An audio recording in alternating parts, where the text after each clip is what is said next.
Mesdames et messieurs, merci de nous suivre. Bienvenue dans Afrique Midi. Nous partons tout de suite avec les titres de l'actualité. Trouver des mécanismes pour soutenir les États déficitaires de l'UEMOA à aller vers la sécurité alimentaire. Principal point de discussion lors de la réunion des ministres de l'Agriculture et de l'Élevage de l'espace UEMOA qui vient de se tenir à Niamey au Niger. La baisse du prix du carburant est effective au Sénégal, une légère baisse fortement appréciée par les automobilistes. Ils parlent d'une bouffée d'oxygène.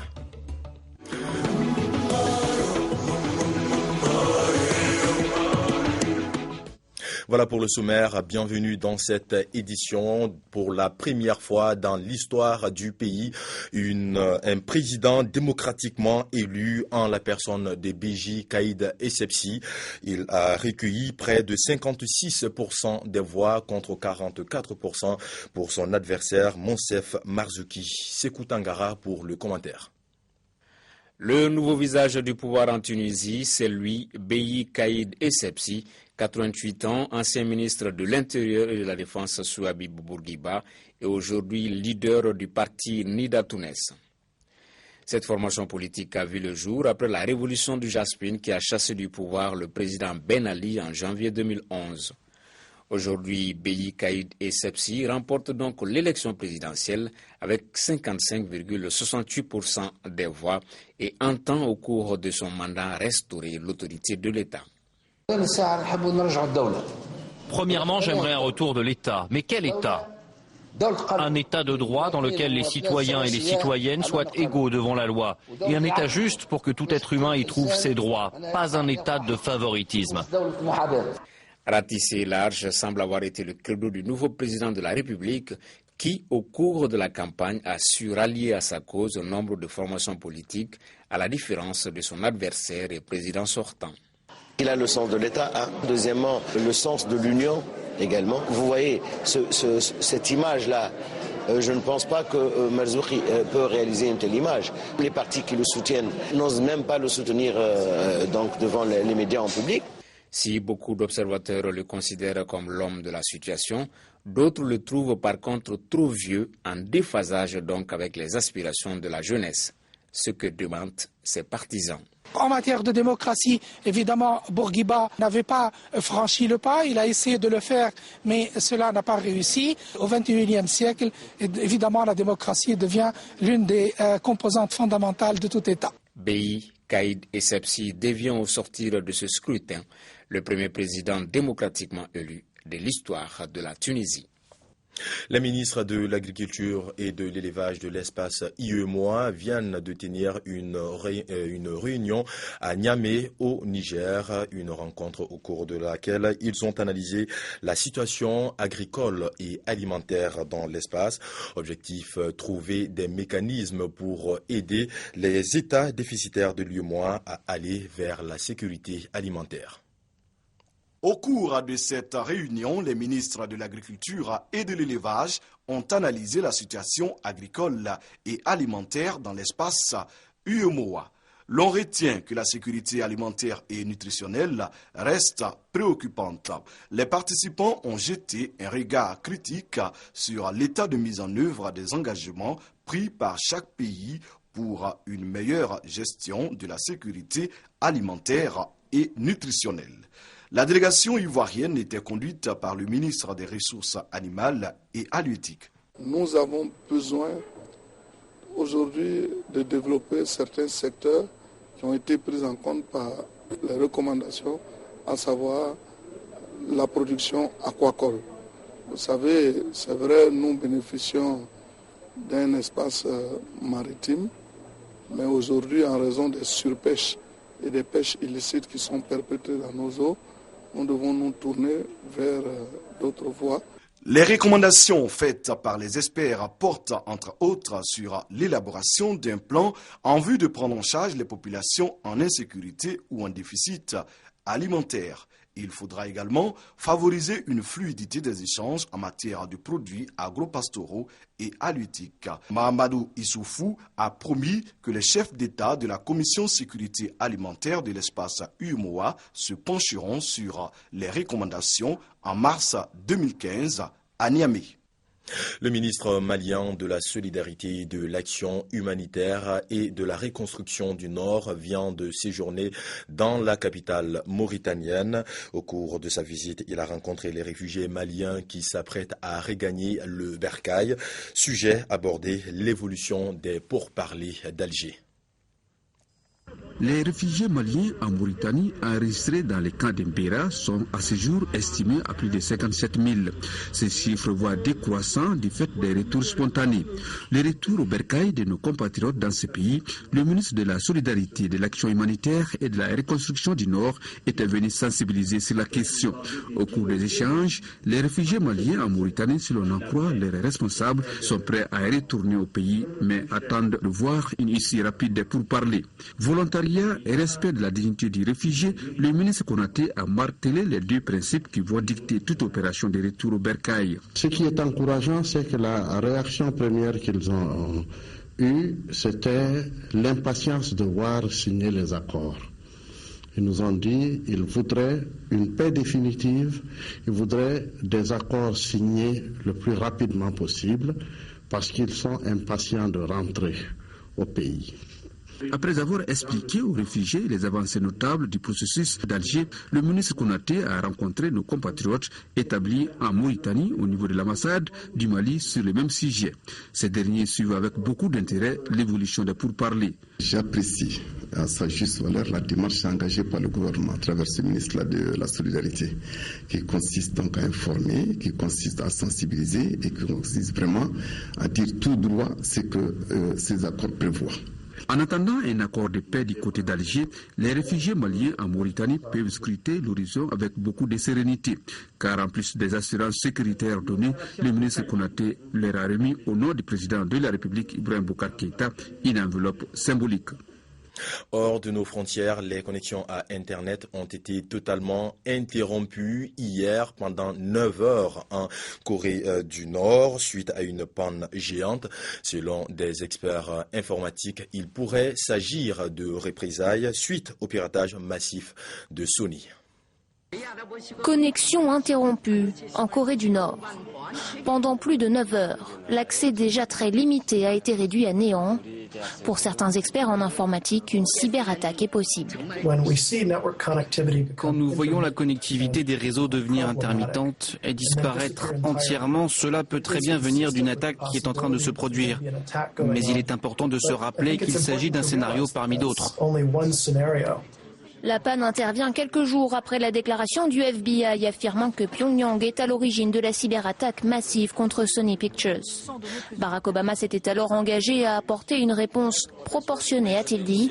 Mais pour l'instant, le département d'État s'est refusé à tout commentaire sur la coupure. Nous n'allons pas discuter publiquement des détails opérationnels concernant les possibles options de réponse ou commenter ce genre d'informations. Si ce n'est qu'à mesure que nous mettons nos réponses en place, je peux dire que certaines se verront et d'autres ne se verront peut-être pas. Au cœur de la controverse, ce film parodique. Le ton n'a pas plu à Pyongyang, mais le régime nie toutefois être à l'origine de la cyberattaque contre Sony et a même proposé de mener une enquête conjointe avec les États-Unis. Refus catégorique de Washington. Depuis, la Corée du Nord a menacé la Maison-Blanche et d'autres cibles américaines de représailles en cas de sanctions. Retour au Niger avec cette fin d'année qui coïncide avec la pratique des cultures de contre-saison. Du coup, les marchés de la capitale nigérienne de légumes regorgent de légumes et produits frais, de quoi plaire aux consommateurs qui n'hésitent pas à se l'offrir en quantité. Il faut dire que cette abondance a poussé les producteurs à changer de stratégie de production. Serki Aboubakar et Razak Abaché. Au niveau des marchés, difficile de ne pas les apercevoir. Les légumes et autres produits frais inondent ces derniers jours les étals des commerçants. Des légumes, pour la plupart, produits au Niger. Maintenant, actuellement, les produits qui sont sur le marché, c'est le produit du Niger. Mais il y a 1 mois, 2 mois de cela, c'était des produits venus du Burkina et du Nigeria. L'oignon qui vient de la zone de l'Ader d'Outi-Magia et de la zone d'Agadez. Donc vous avez également la pomme de terre, là sur la zone d'Agadez et l'ail, mais également dans la région de Bunkoukou. Donc les autres produits frais viennent autour de Niamey, notamment sur le moringa, la tomate qui vient également de la zone de Walam et le chou dans la zone de Dosso. Donc, une abondance qui s'explique par les cultures de contre-saison. Au-delà des avantages, elle présente aussi des inconvénients pour les producteurs. Le hic, c'est que tout le monde produit à la même période et vous savez, l'offre dépassant la demande, bien sûr que les prix vont s'effondrer, donc ce qui n'est pas bien pour les petits producteurs. Néanmoins, je pense que certains producteurs ont compris, il y a une diversification qui est en train de se placer et également un décalage pour faire des produits beaucoup plus dans les zones, dans les périodes de haut prix, en décalant soit très tôt les semis pour avoir les prix sur le marché, avoir les premiers prix, ou bien en les retardant pour avoir également le meilleur prix au moment où il n'y en avait plus sur le marché. Profitant de l'accessibilité des prix, les consommateurs ne s'en privent pas. Certains légumes ont connu une baisse allant jusqu'à 40%. Et je vous l'annonçais en titre, la baisse du prix du carburant est effective au Sénégal pour l'essence et le gasoil. Il y a une légère baisse du prix du litre. Chez les conducteurs de véhicules, c'est une bouffée d'oxygène. Cependant, la baisse annoncée du prix du gaz n'a pour le moment pas eu les mêmes échos. Ce n'est pas encore Noël, mais lui a déjà reçu son cadeau. Pour un conducteur de taxi, la baisse du prix du carburant vaut tout l'or du monde. Vraiment, je suis content, très content de cette mesure. Le gasoil coûtait trop cher. Le gasoil était tellement cher que je ne parvenais pas à faire des économies. Effectivement, ça a été appliqué, franchement. C'est comme le même jour qu'on devait appliquer la chose. Dans la nuit, j'ai acheté, mais j'ai vu que c'est appliqué quoi. La mesure annoncée par le gouvernement a donc eu un écho favorable. Pour le prix des produits pétroliers, la baisse est effective.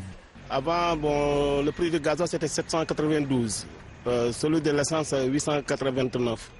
Mais actuellement, vous voyez que le prix de l'essence est de 795, le prix du gasoil est 690. Selon une baisse de 102 francs sur le gasoil. Et sur le super, une baisse de 100 et quelques. La baisse du prix du gaz également annoncée tarde toutefois à être respectée. Le prix n'a pas varié. J'ai une copine qui a rechargé du gaz aujourd'hui à 3700 francs CFA. Pas plus tard qu'hier, j'ai rechargé le gaz, mais le prix est le même. Nous, on ne peut pas acheter des gaz plus chers et on diminue le gaz. On va juste entendre dès que les stocks finissent. Après, on va commencer à appliquer le nouveau prix. Quoi qu'il en soit, de telles mesures de la part des autorités politiques sont saluées par les citoyens. C'est une volonté manifeste de réduire le coût de la vie. Restons au Sénégal pour parler du dîner de gala des Jambar Tech Awards, première édition qui a tenu toutes ses promesses selon ses initiateurs. La démarche consistait à récompenser les plus innovants en matière de technologie de l'information et de la communication. Les Jambar Tech Awards, première édition, retour ici sur une soirée dite de l'excellence d'éthique avec Mamadou Djei et Antoumar. Jugés meilleurs dans leur domaine en matière d'innovation et de créativité dans les technologies de l'information et de la communication, les Jambar Tech voient cette récompense comme un signe d'encouragement. On a la chance de voir des jeunes entrepreneurs, des jeunes porteurs de projets qui sont encore des étudiants. Et pour nous leur dédions cette victoire en fait, en leur disant que tout est possible, il faut rêver, c'est important de rêver, c'est important de protéger son rêve et aussi de partir pour arriver. Aujourd'hui, le défi majeur, c'est la connectivité. Le taux de connexion au Sénégal est très faible. Bon, cela est dû à la cherté également de la connexion. Aujourd'hui, pour avoir une bonne connexion, il faut au minimum 25 000 francs par mois. Et ça, c'est pas donné à tout un chacun. C'est extrêmement difficile. Et je pense qu'avec ce Jambartek Award, les autorités sénégalaises vont aussi mettre la main dans la pâte pour pouvoir faire en sorte que les startups puissent émerger. Le Sénégal, placé en tête parmi les pays de la sous-région par la contribution importante de l'économie numérique dans le PIB, doit encore relever des défis. Par exemple, mettre en place un fonds national pour l'innovation. Pour être compétitif, il faut être innovant, il faut avoir de la valeur ajoutée, il faut se différencier par rapport aux autres, il faut ramener quelque chose de plus sur la table. Et pour ce faire, il faut de la recherche et ça prend du temps, ça prend de l'argent. Il faut pouvoir innover, l'innovation coûte cher.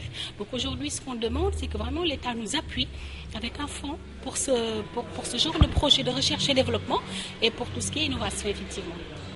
Nous serons toujours vos avocats auprès de son Excellence le chef de l'État, le président Macky Sall, pour qu'en fait qu'on décolle. Il ne faut pas qu'on hésite, il faut qu'on mette les moyens et qu'on décolle. Je vous remercie. L'initiative des Jambartek Awards est ainsi saluée par les autorités. Son objectif, mettre en valeur les meilleures réalisations dans les technologies de l'information et de la communication et encourager les initiatives privées dans ce sens. Et cette page noire, avant de refermer cette édition avec le monde du basketball malien qui est en deuil. Aujourd'hui, la malienne Salamatou Maïga, dite Bébé, est décédée ce mardi à Paris des suites de maladie. L'information a été confirmée par la Fédération malienne de basketball. Salamatou a été pendant plus de 16 ans membre de la FIBA Afrique. Que son âme repose en paix. Et c'est tout pour Afrique Midi. Merci de nous avoir suivis. Restez en notre compagnie. Nos programmes continuent. À très bientôt sur notre chaîne. Au revoir.